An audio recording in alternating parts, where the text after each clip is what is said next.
প্রধান নির্বাচন commissioner AMM Nasir Uddin জানিয়েছেন, সংস্কার নিয়ে ঐকমত্য কমিশনের সিদ্ধান্তের অপেক্ষায় থাকবে না নির্বাচন কমিশন। আইনি ক্ষমতার ভেতরে থেকে নির্বাচন আয়োজনের প্রস্তুতি নিচ্ছেন তারা। বৃহস্পতিবার নির্বাচন ভবনে বাংলাদেশে অস্ট্রেলিয়ার হাই কমিশনার সুসান রাইলির সঙ্গে সৌজন্য সাক্ষাৎ শেষে সাংবাদিকদের এসব কথা বলেন সিইসি। এ সময় সুসান রাইলি বলেন, সুষ্ঠু ও অংশগ্রহণমূলক নির্বাচন আশা করে অস্ট্রেলিয়া। এ বিষয়ে বাংলাদেশকে সব ধরনের সহায়তার আশ্বাস দিয়েছেন তিনি।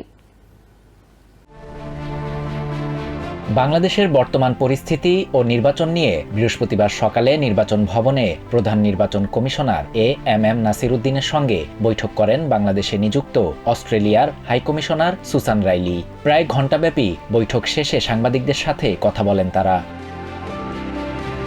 এই সময় অস্ট্রেলিয়ার হাইকমিশনার সুসান রাইলি বলেন, বাংলাদেশে একটি অবাধ, সুষ্ঠু ও অংশগ্রহণমূলক নির্বাচন প্রত্যাশা করে অস্ট্রেলিয়া। অন্যদিকে সিইসি জানান, হাইকমিশনারের আগ্রহের পরিপ্রেক্ষিতে আগামী নির্বাচনের প্রস্তুতি ও সংস্কার অগ্রগতি জানানো হয়েছে। ঐকমত্য কমিশনের প্রস্তাবের জন্য অপেক্ষায় না থেকে নির্বাচন কমিশন তার আইনি ক্ষমতার মধ্যে থেকে নির্বাচন আয়োজনের প্রস্তুতি নিচ্ছে বলেও জানান নাসির উদ্দিন। ভোটার তালিকা হালনাগাদ, আন্তর্জাতিক পর্যবেক্ষক সহ নির্বাচন কেন্দ্রিক বিভিন্ন বিষয়ে অস্ট্রেলিয়ার প্রতিনিধিদের সাথে আলোচনা করেন প্রধান নির্বাচন কমিশনার।